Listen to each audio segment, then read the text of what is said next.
বন্ধুরা দেখো আজকে কি কি রান্না করেছি। আজকে আছে গরম গরম সাদা ভাত,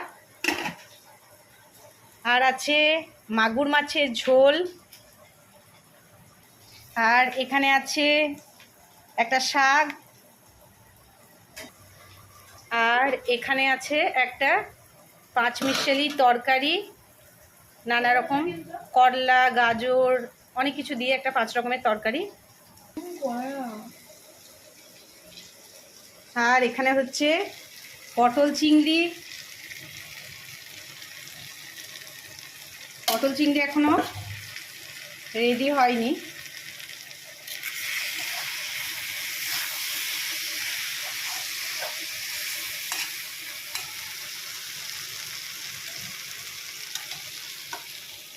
আর এখানে আছে মাছের ডিমের বড়া, এই দেখো তুলে নিয়েছে মেয়ে একটা খাবে বলে।